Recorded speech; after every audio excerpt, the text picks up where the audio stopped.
This is the Cashflow Cafe podcast here with Raekwon McMillan. Yes, I'm excited to introduce you, a friend, and I'm just such a bright future ahead. In 1 minute or less, tell us all about yourself. Yeah, man. Raekwon McMillan, 8-year NFL vet, former Ohio State second-round pick, former All-American, Big Ten linebacker. I don't think I was linebacker of the year, but I was one of the best linebackers in the Big Ten coming out 2014. But got drafted by my Dolphins. Got drafted by the Dolphins in 2017, second round. Played for the Dolphins for 3 years. Got traded to the Las Vegas Raiders. Left the Raiders, went and played for the Patriots for 4 years. Ended this year with the Tennessee Titans. So looking forward to what's next. I'm excited for your future for sure. Raekwon, tell us what's motivated you over your whole life. What's your why? I feel like what's motivated me in my entire life has been my family. You know, we didn't grow up in the best circumstances, you know what I'm saying, growing up in Hinesville, Georgia, didn't really have much.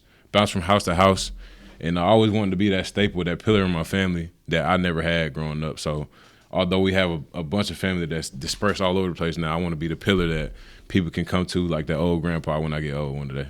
You touched on a couple cool things that I love that you've touched on. I think, were you one of the first in your family to graduate college? Is that right? No. I was one of the first ones in my family to actually purchase and have a home. I mean, it's super cool. Yeah, I mean, that is such a really, and that is how we'll get into this, but that's how you build wealth. Yeah, exactly. So, man, I preach to him now. I started about 3 or 4 years ago, actually, with you, man, just going back and forth. I only had one home when I met you. Now I'm pushing 30 to 40 units, and it's crazy, the evolution, the knowledge that I'm teaching my family about building generational wealth. Just in the time span of 4 years, it's just changed our life. Raekwon, people talk about generational wealth, right? It's an awesome term, but maybe, what I would shed a little light on is generational wealth. It can be passed down, and you don't have kids now, but you might in the future, right? Like I have 3 kids, and I'm building something that I literally can pass down. Right. You can't pass down your career. You earned that NFL career, but you can't pass that down to anybody in the future, right? Yeah, that's you. My kids probably won't even know who I was out there in the football field.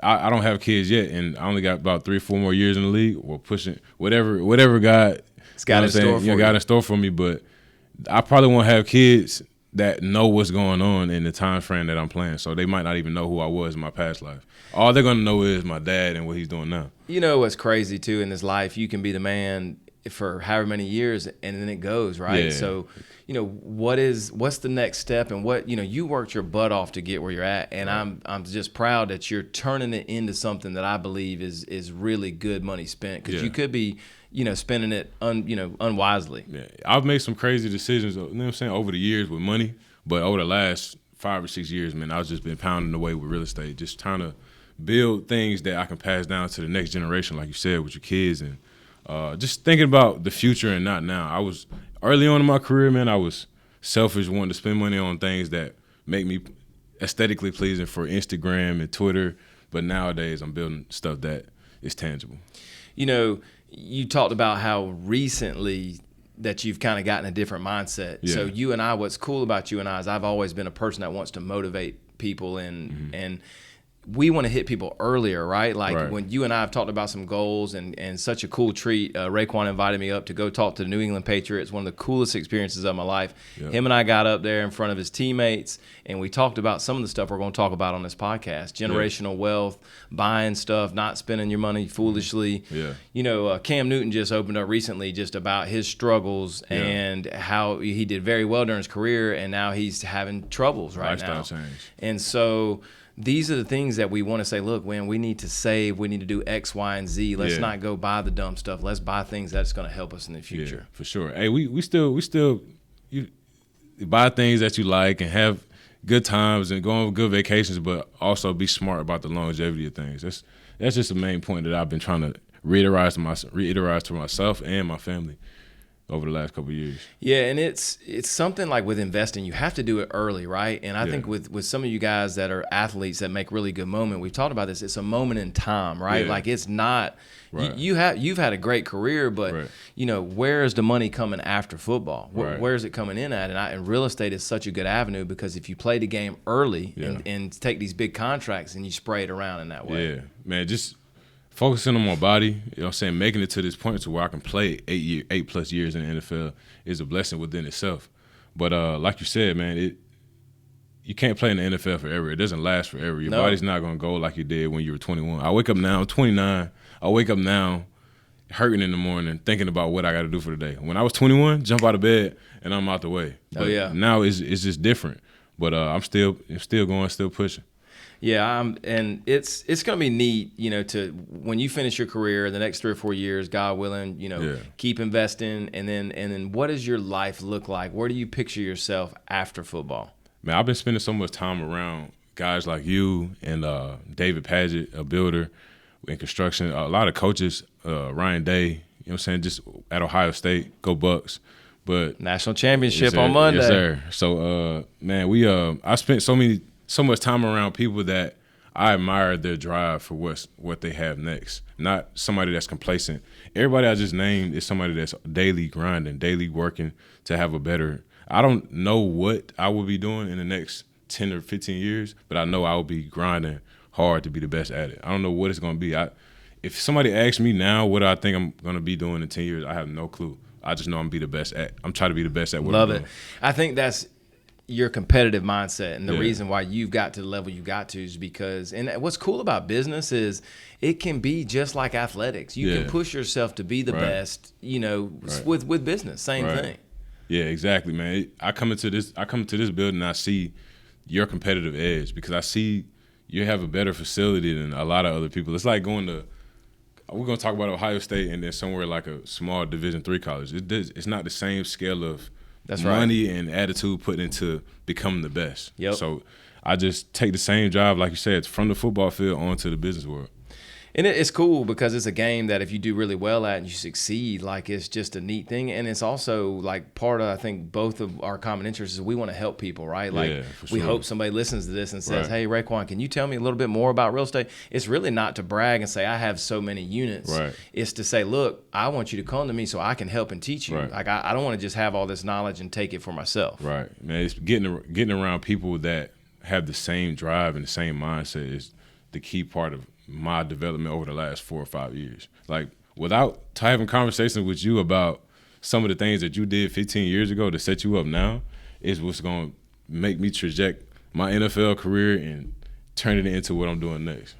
It's just, I think it goes around to like my mutual friend Ryan Glazer. He's from Richmond Hill. He coached Raekwon and he linked us together. And Raekwon was hungry. He asked somebody he trusts, which was a former coach. Right. And you say, man, I'm curious about real estate. And of course Ryan was like, you got to talk to Paul. Yeah. And man, then shout out to Coach Glazer, man. He from the day he met me, I met him, man. I think he was the first one to take me up to Columbus. Of course, he's a big Ohio State guy. He took me up to Columbus. I had no idea. I had no clue anything about Ohio State. Urban Meyer was your coach? Urban Meyer was my coach at Ohio State. I was a fan of him when he was at Florida. So I was, you know what I'm saying, I was a fan I wasn't a particular team fan, but I was fans of Urban Meyer and the Pete Carrolls of the world and stuff like that, just the coaches that got it done. Now, did you won a Big Ten championship, correct? Yeah, yes, sir. One Big Ten championship. Won a national championship? One national championship, Love 2014. That. Can't take that away. Yeah, can't take that away, Were you man. a freshman then? Freshman All-American, though. Freshman All-American? Freshman All-American, so you were different. actually doing it. Yeah, out there playing ball, man. Who are some of your, shed light on just a couple of your favorite teammates that you've played with? Because Ohio State's got so many cats, but who are some of your favorite teammates? Man, I just shouted them out yesterday on the vlog, man. 125, that was our dorm room number. Johnny Dixon, Damon Webb, and Jalen Holmes. Those are my roommates. Those are my guys that we stuck it together. To this day, we were just texting before we pulled up for this, man. And Curtis Grant, some of the old heads, Ryan Shazier, my boy Darren Lee, all the linebackers, man, Josh Perry, we just all stuck together. They took me in when I was 12 hours away from home, took me into Thanksgiving, took me into Christmas, and when my parents couldn't make it up, or I couldn't make it back home. So their families, I love their families, know their families, and they always treated me like family. It's just the South Georgia boy, you know, going up to the north, dealing with the cold, and you did it and made a name for yourself. Right. Man. It's just like sometimes you can't make up some of the dreams that you've had and accomplished. Man, sometimes I go back home and I look around and realize, like, man, it was a small chance that I made it out of this place to where I went. And I was running on the field yesterday, man. They brought back. I felt like I was 16 again, out there training, running on the field. Nobody's there, just me. Telling myself that I'm going to be the person I am today. And over time made it happen. You know, when you said the last comment, you said telling myself I'm going to be that. Like, if I could almost tell anybody, it's like, man, what are you speaking in your own head, right? Like, nobody wants it for you like you want it for yourself. Right. And, like, that's, if I could tell anybody listening, is like, you got to want it for yourself. Yeah. You got to have that drive. Somebody can't push you like that. Yeah. I think that's, like I've been saying this whole time, man, that's the reason I gravitate towards you. Because I feel like you have such good, positive self-talk. And you talk about yourself and everybody around you, you want to speak them up, not tear them down. Oh, yeah. You know what I'm saying? And it just permeates throughout everybody you're around. And I'm glad to be a part of that, man. I appreciate that. Yeah, it's awesome. Yeah. There's a saying out there that I love. I would tell anybody, your life is headed in the 5 most people, or the 5 people you hang around with the most, right? With the most, yeah. So if, who are you picking up the phone to call? Who are you running your ideas past? Are you calling somebody that's kind of like, man, that's a terrible idea? Or like, are they shooting you down as soon as you bring up something? Which is fine. You got to have friends to check you. Right, but you also want to have people that lift you up and inspire you. All right, well, you pitch a business to me, right? Like, I may shoot it down, but I'm gonna work you through your thoughts on it. And that's what you want. You want somebody to check you, but also motivate you, inspire you in that way. For sure. Somebody that you can lean on, ultimately. Like, whether it's they need to tell you about yourself or they tell you you're moving in the right direction. You just need feedback. And watching your circle, right? Like, your circle is so important. Like, are you hanging around with cats? What are you talking about with your friend group? Are you, man, my life is just real. I mean, we want to share our struggles, but man, well, what's good? Tell me about something good. Talk to me about something positive right now. Let's get on the phone. Like, when I call my boys and they feeling kind of down, I'm like, hey, before I ask you what I called you to ask you, you all right? You good? Yeah. You know what I'm saying? Like, I just check on them, and I do that with all my boys, man. We do got to check on our friends. I had some of my best friends, golly, recently, they're going through it, man. Just, possible divorce issues and different stuff. And sometimes you just don't know the people's spot that they're in. And especially with football, man, and some of the toll you take on your body, I know you guys have friends that are just like, man, down in the dumps. Yeah, down in the dumps, beat up. Like Cam Newton said, you go from being Superman, ripping the chest open with the S on your chest, to you got 8 kids looking at you to get fed every day. You know what I'm saying? It's a difference. You're not that person no more. So you got to find a way to provide for those 8 kids. You know what I'm saying? And I'm just talking about his because it's more recent, but it happens all throughout the league, man. People just set themselves up for that type of mindset after ball. Man, and I feel like I'm so passionate. I feel like we're going to come together. We've talked about going to speak to maybe more NFL teams like we did the Patriots. Maybe it's to the big colleges like Ohio State, and maybe some of the NIL stuff. Because some guys are making money and have never been exposed to it. I mean, you hand a guy that's never had any money $2 million, and they go, oh, my God, I can buy anything that I want. Yeah. So what are we, what can we tell them to buy early instead of going, because really in a perfect world, your investments pay for the toys, right? Your investments pay for the watch. Your investment. I had to learn that over time, man. It took me a while to learn. So when I first got into the league, thank God for my coach, Frank Bush, man. He was my coach at the Tennessee Titans this season as well. Wow, he drafted me. So he brought me back in with the Titans this season, finished the season off strong. But Coach Bush, he was telling me the day I got drafted, hey, I landed in Miami, came to the facility. He said, you're a second-round pick. Go buy a house. And this is in 2017. I didn't end up buying the house until 2020. And think about it, if you'd have bought in 17, if I bought it in 17, exactly. I'm already knowing how it probably would have been $300,000 less. Yes. But he told me go buy a house, and I'm like, Coach, I ain't buying no damn house. I had 2 cars. Yep. I had an old '69 Camaro. I'll show the video later. I had a Hellcat Charger. You know what I'm saying? But he planted the seed for you, right? You was doing your own thing, right? Because you was making money, and can nobody tell you anything. Can nobody tell me nothing. But he planted a seed. All right, did anybody else see that? That's why I feel like we could make a difference. You could make a difference more than anybody, because you're walking it. They see you. Yeah, man. But if he didn't come in and drop that seed, maybe you don't even buy a place. I would have bought another car. I would have bought 2, 3 more cars. I was living in an apartment. I tell my boys that was with me around the time, why didn't anybody say anything to me? I had a old school vintage '69 Camaro sitting outside of an apartment that I was renting out. Yeah, it makes no sense. Right, that's a literal down payment for a house, and I had another car there right beside it. But 2 down payments for a house. It's wild to me, and I know the NFL probably tries to do a good job of getting guest speakers in. But like when we did our speech, there was a good 8-10 people. Like, all right, this is really asking questions and hungry for it. Yeah, but you're not gonna reach everybody. Everybody's not in that mindset. You got some guys who already made $50-60 million, and they're good. Those are the ones that don't worry about it. And you get up to that money, you probably, unless you really played your hand bad, you know. But you don't have to worry about stuff like that. But you only want to look. I talked to Chase about this earlier. Like, even if we help 2 or 3 people, it's like, man, that's the goal. Like, even if you change, I had a guy call me the other day and said, look, you talked to me about real estate one time. It was out of blue 7 years later, and he's like, you changed my life. Like, I had a whole different mindset after one conversation. I'm telling you, man, my first 11 properties that I bought rental units, you sent to me through text out of nowhere. Me and you had just met. Yep. I don't even know if you remember this. My first 11 units that I bought and purchased for rental properties, you text them to me. You said, hey, I think these are a good deal. Yep. And 2 weeks later, I went and bought it. Those same properties, the 11, I'm 1031 exchanging, which we'll talk about later. 1031 exchanging to the 24-unit property that I'm building out here in Statesboro, Georgia. All right, so let's. This is a perfect segue. So, if you wanted to just spend money and do your thing, go on trips, you could sell those Hinesville properties. Man, you live like a king. And you go ahead, make the money, buy something, maybe buy a crazy big house. Yeah. You could do that. Right. But what you're doing is the smart play. You're young. Yeah. You're doing a 1031 tax exchange, and you're going to buy the new condos with those. So you're taking 11 and turning them into 24. 24, yes, sir. Shed light a little bit on for anybody that explain the 1031 tax exchange, how that works. So the 1031 tax exchange, and correct me if I'm wrong, is when you take, say if you have 2 units, which goes duplex. You have a duplex, right? And you're looking to expand your portfolio. Mm-hmm.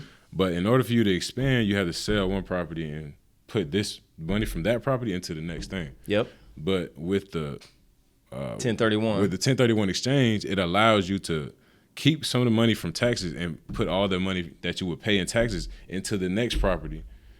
Am I saying that right? You're nailing it. You're nailing it. And it's look, a lot of people still get confused with 1031. 1031 is a way it's a tax savings, right? Tax savings. Like right, if correct. you sell those properties and you took all the taxes, no, government takes half, whatever, 40%, 50%, and then you get left with the rest. Right. It'll be less to invest into the next That's right, project. because government takes some, and then, so why not sell, and you don't get taxed at all. Right. You literally take all the profit right. and roll it to the next. So through this whole process, I had to find a third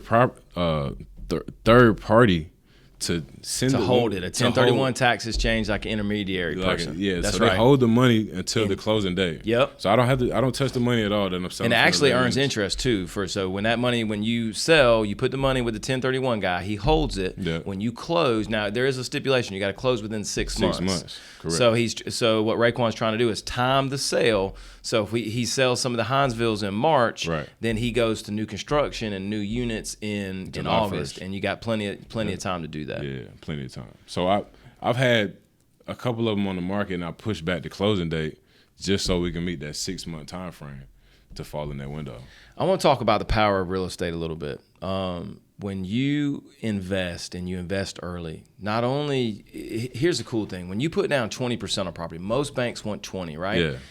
It depends. Certain times of your life, you may need to put down 30, 40% or put down more so the payments are a little nicer. But in a perfect world, you put down 20, right? Because you're putting down 20%. Mm-hmm. You put stuff on 15 and 20-year notes. In 15, 20 years, you have that property paid off and done. Right. So I know it's hard for the viewers to think about their life 15, 20 years down the road, but make no mistake, it gets there. Yeah. I've been buying since I was 22 years old. Right. So right now I'm 41. Yeah. I am having stuff clip off, paid off. Here's another thing. Yeah, could I sell it and give the government half? Yeah, I could. Why not keep the property? And if I need cash, guess what I could do? I could pull money out. It's paid off. Mm-hmm. Pull out half, pull out 3/4 of it, take the money. Guess cash what? Government can't tax you on that. Right. That's your own property. You're just loaning it to yourself. And then you got to make the payments, but then your money's in your pocket and you never sold your property. And so in theory, real estate keeps going up over time. Right. So it's one of the, in my opinion, real estate will always be one of the best ways to invest. You can't even buy stocks, man. A lot of the NFL guys are talked straight into buying stocks. I'm not saying it's terrible. Will they loan you money on Apple stock? Can you give them 20% to get Apple stock? You can't do that. You got to buy the whole share. Yeah. So real estate is that way to leverage a little bit of money and end up getting a lot. Right. So, I mean, you put down 20% on these units, what are they worth in 15 years? What are the Coley Boy 24 units worth? And if they double, like real estate has done over the last 100 years, whatever you're buying it at is going to double over time, Yeah. and they may be paid off. They will be paid off. And that's generational wealth right there. Right. You are going to pass. If you have kids one day, one day your kids will be 18, 16. You say, let me take you somewhere or whatever. Right. You probably tell them earlier, because I'm educating mine earlier on about what this real estate world looks like. Yeah. But one day, when I'm dead and gone, even before then, I could put it in trust and pass down these properties. Right, for sure, man. And it's crazy riding by. I just rode by them before I came over here and seen them, and riding down that street. It's life-changing stuff. Like you said, it's generational wealth. I don't see why a lot more guys, and I've been preaching it for the last 2 or 3 years, but I don't see why a lot more guys have not did this over the years. And it's the knowledge. It is the people. It's the knowledge, and and you can't. I don't blame any of these players. Is who are they being exposed to? Right. That one coach, when you were with the Dolphins, triggered something, just right. a little something. He didn't trigger you all the way right then. Right then, yeah. And what we talked about was taking action. When you hear this message, or you were going to talk to teams, like, don't think about this for 3 years. Think about Get it. in the game right now. Right, for sure. And you got to deal with trustworthy people too, right? Like, me selling you property is not going to change my life in the least. Like, it's great, and I love our friendship, but like, if you never came along, I would still be selling. Like, I guess the point I'm trying to make is, like, don't get with the wrong people. Get with somebody that, like, they're not getting rich off you making one sale. Right, for sure. Having the right person in your corner. I think another thing that I learned from you as well is the power of money and use money as a tool. Like, when I first bought my townhouse in Fort Lauderdale, I bought it cash. Yep. So I bought it cash, and it was $565,000 in 2017. I bought that, 2019, moving into 2020, all cash. Now that I met you, it would have been smarter to put down 20%, super low interest rates. Super low interest rate, and put money into other stuff. That's right. So over the years, just learning stuff like that, it slowed me down. Like, I don't need to play a whole season, use my whole check from the season go buy another, you know what I'm saying, to only buy one place. I can go buy 5, 6, 7 places. And that's, again, the leverage of it, right? Yeah. You're taking maybe a $2 million salary or a $3 million salary. You don't have to use the whole $2 or $3 million. Yeah. Still have you a safety, a nest egg, and then spray out $500,000, spray out $400,000. Right. And the big thing is, in taxes, we're not going to get into taxes today, but real estate has so many tax write-offs. Yeah. There's so many tax benefits to help get down your income. Every time I come down here, you tell me something new. I'm working on getting a business card for when I come down here to check on my properties. Yes, I can write that stuff out. Like 100%. Even my truck is like, I can put that within my LLC to, you know what I'm saying, just write it off because it's cell phone, everything. You're checking on your properties. You're doing real estate Right. activities. So Crazy. it is not anything that's illegal. It's not. Right. It's just literally running it through the business, right? Yeah. And if it's an expense to your business, it doesn't go against your income. A lot of people like me don't jump into this field because they don't have people that guide them like you do for me. That's right. Like being here and you bouncing stuff off my head, I just take it back and I just think about it all the time. And I watch YouTube videos. You the first person to tell me to go listen to Bigger Pockets. Love that podcast. Love the other podcasts. And it's stuff like that made us gravitate towards each other to build generational wealth. Well, and I think I really see yourself as being an advisor to teammates, obviously still currently, but at players in the future. I think you're very relatable, and I think you can say, look, I started with absolutely nothing. Right. I leveraged everything I have, and I've really played my hand the best way. I really feel like I leverage relationships the most. So important. Yeah, so important. The relationships, man, just being good to people. Like the God, it's a God thing. It's also karma. Like, man, you don't need to shit anybody, man. You don't. Treat them right. And you treat people right, they'll treat you right. It's reciprocation. And those that don't treat you back with the same reciprocation, like, take them out of your circle. They shouldn't be around you. It's no in between. Either you're benefiting or you're hindering. Yeah, and I think you're supposed to. I've heard a saying that you're supposed to reach beneath you, right? Like, reach out to help somebody below you, right? Yeah. Talk to people that are at your same level because they're walking it right there with you. Those would be like your teammates and people making around the same money as you, and then reach out to somebody that's doing even better than you, making more. Everybody needs like those 3 people. Like, you have to be that person for somebody beneath. Mm-hmm. You need to be that to your friends. You need somebody like that for you. And you need somebody above. Yeah, for sure. And I don't know. I truly love to motivate people. I love when my friends win. Yeah, love it. Like, I'm that person that's rooting you on every step. But it doesn't matter whether it's in business or sports or anything. I'm rooting on my peers. And I genuinely feel that. And that's why it's so easy for me to come back, and because I see it over time, man. I've only progressed in real estate and business since I met you, and it's a testament to how good of a friend you are. Well, it's great, man. Yeah. It pumps me up and motivates me as well. For sure. Let's see. Let's talk about a couple other things. All right. So, what do you think you waste your biggest time on? Like, I know you're in the gym, you're motivated, like you're a dude that gets stuff done. But what are you wasting time on? I feel like I waste a lot of time on things that I want but don't really need. You know what I'm saying? I really waste a lot of time on looking at new cars, new watches. I collect cars and watches, but I waste a lot of time. Yeah. A lot of my time and effort on just looking at frivolous things that I shouldn't be looking at all the time. You know what's crazy is over time you see yourself, and we still all buy stuff that I would consider kind of dumb. Like, nobody needs the brand new car. Nobody needs it. It's just kind of like, but you do want to reward yourself for the hard work too. There's a happy medium, right? Like, do you need 3 cars? You probably just need 2 or 1. You know what I'm saying? I want this, I want that. But can you use the money that you invested smartly young to then buy those things, you know, when you're older? For sure. And then, once you have kids, like Cam Newton said, I mean, I keep using him because everybody knows him. He's got 7, 8 kids.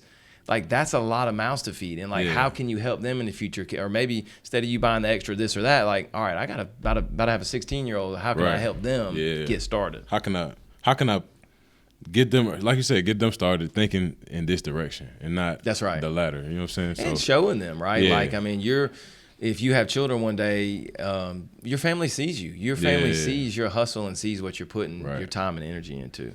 Yeah.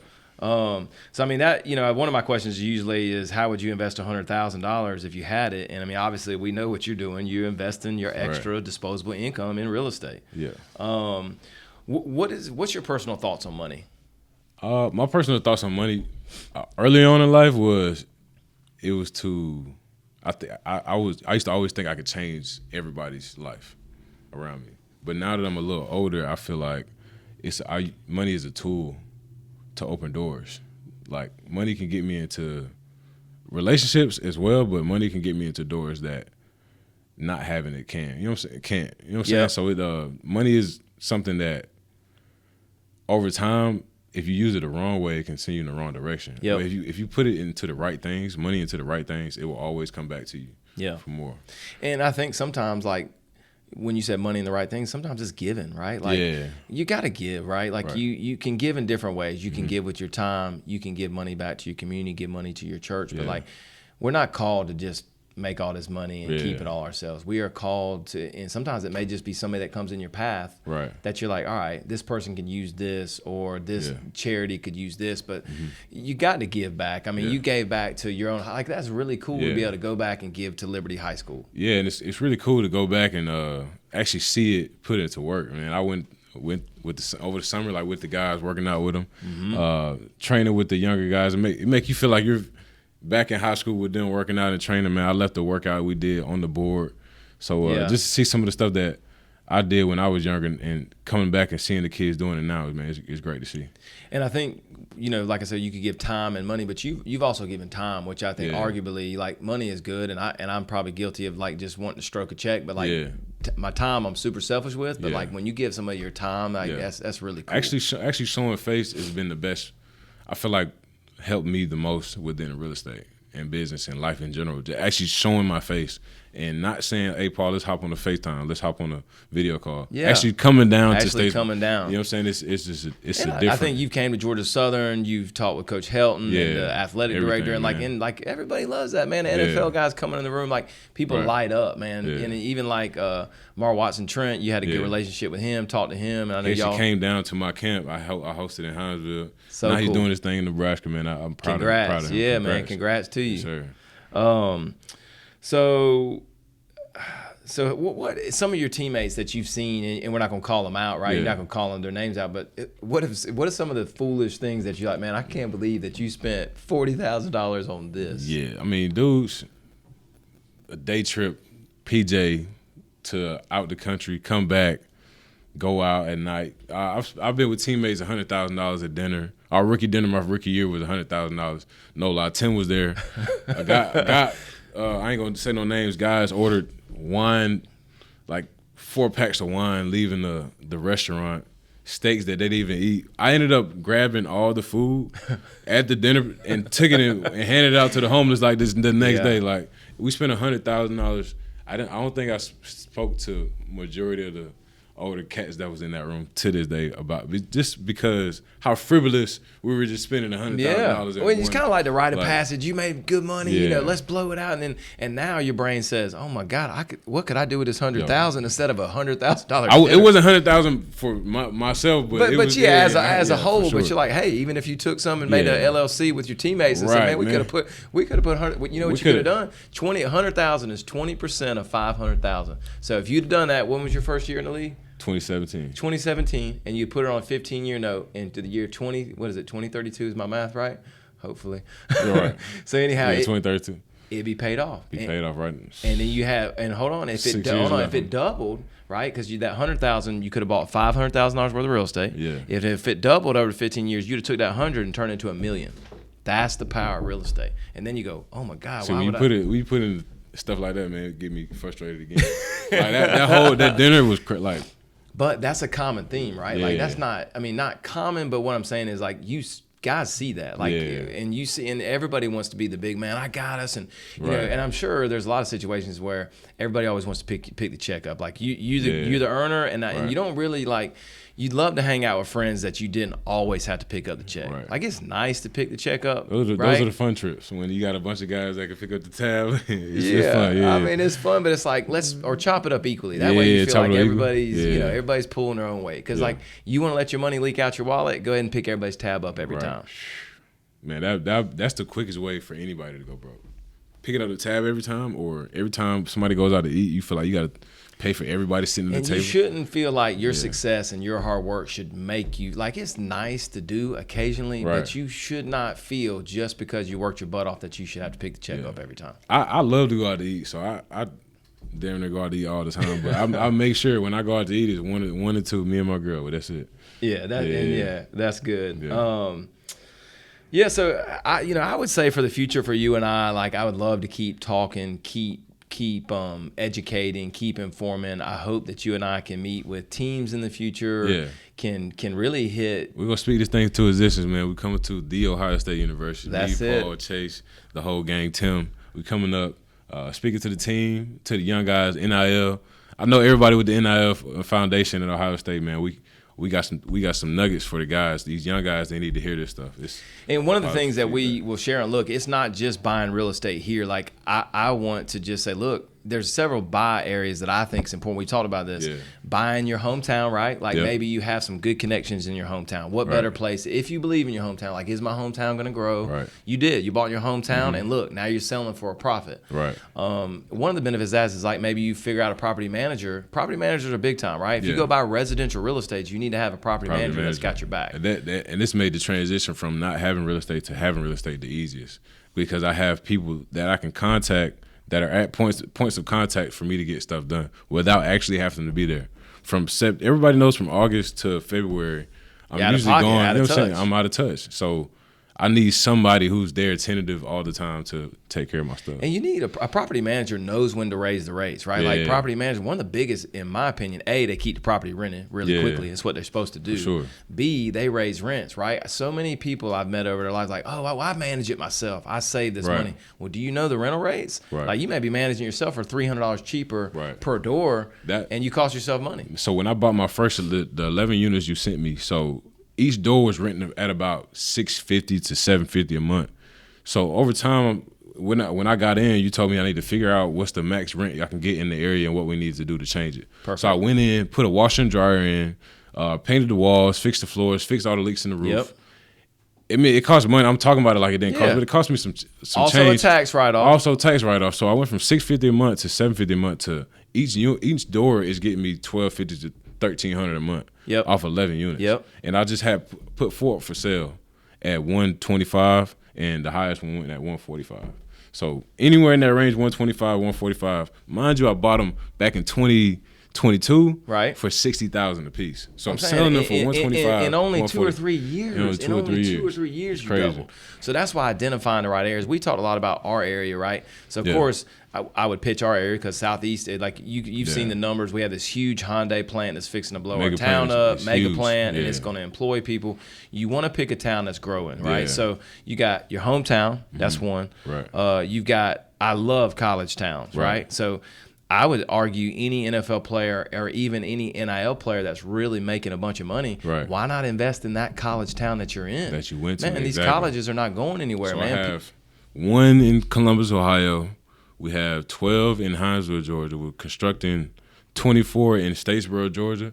And I have one in Fort Lauderdale, Florida. Just places that I've been. You spread it out. And that even is called diversity. I mean, what that is like, what if the economy in Miami just totally blows up, which Miami's like on a rocket ship. So Fort Lauderdale, Miami just is like killing it. But that's diversity just in case you didn't put all your eggs in one basket. Right. Like you had some in Statesboro, some here. So hometown, Southeast region, like we talked about, like from here all the way down to even past Savannah. It's in my opinion, I really think it's Hilton Head all the way to Jacksonville. Correct. That whole stretch of coastline, Georgia coastline, South Carolina coastline to the beginning of Jacksonville is like it's booming. Yeah, it's booming right Climate's now. Good, like, and so a couple of things you got to think about too is, all right, if you try to buy in Boston or like let's say when you're in New England, like how expensive it was to even play the game there, right? Right, exactly. Like, in here, you're getting a lot more front doors, a lot more units for a lot less. You can never do that up in Boston and do what you're doing here, right? It's not possible just because of how many people are there now. It's looking like a mini New York. A regular house, a townhouse, 3-bed, 2.5 bath up there is $600,000-$700,000. Right. The same thing cost me $125 down here in Georgia. So and the rent's not gonna match it, right? Yeah, like if not. you pay $650, right, you're probably renting it for $3,500 bucks. $3,500 a month. That doesn't equal out from an investment standpoint. And you those are things that we can 100, teach and educate, on the smart plays. Right. And so, all right, so we did College Town, we did Southeast Region. Arguably, like if let's just say you play for an NFL team for 7 years, and you were the man, like maybe you won a Super Bowl, right? Like a name that somebody won't forget, like helped your team win the Super Bowl. You made good money. Why not set up shop in that town? Right. You might could get the advantages is you could get deals. People know your name. Relationships. Access. You just have access. You need to have somebody going, man, I'd love to take you this deal. You want to buy? I mean, and that's the edge. Sometimes you make a bunch of money from somebody putting you on the right deal. Right. And that's relationships. Yeah, just relationships, man. Just being able to get your foot in the door to get in these rooms, to market yourself within these rooms is what's going to take you to the next level. And it's elevating yourself to higher conversations, right? Yeah. Like I'll never forget. I love watching people like what they did over their life. Magic Johnson, who from a business standpoint, I respect tremendously. Yeah, a billionaire. He was like a sponge. They said that cat was in. Who was the owner of the Lakers? Was it Buss? Was it Jerry? I think it was Buss. I think Buss was the owner of the Lakers. They said he was in that. He said he'd knock on the door and he for the longest time he's like, man, kind of give him the stiff arm, right? But he said, I think one of the stories was like he made him read a bunch of business stuff. He said, I want you to read these. I want you to come back and I want you to talk about it. And he said, if you do, I'll spend some time with you. And sure, he was, boom. He went, read what he was supposed to read. They came back. And then every hour he got, he was like, man, I'm going to learn more and more. Yeah, I mean, it's just like some of the guys I spent a lot of time with over my career. Gene Smith at Ohio State, the former athletic director. He just resigned, I think, last season. Tom Garfinkel, he's the CEO of Hard Rock Stadium. Yep. So he runs Hard Rock Stadium, all the concerts, the F1, the everything. Great connection. But he went to the team on North Michigan, so we butted heads on that. But but people like that, man. Even coming down here to Statesboro and meet Jared Benko, who's now with Auburn, correct, the athletic director. And that's a connection, right? Shook his hand.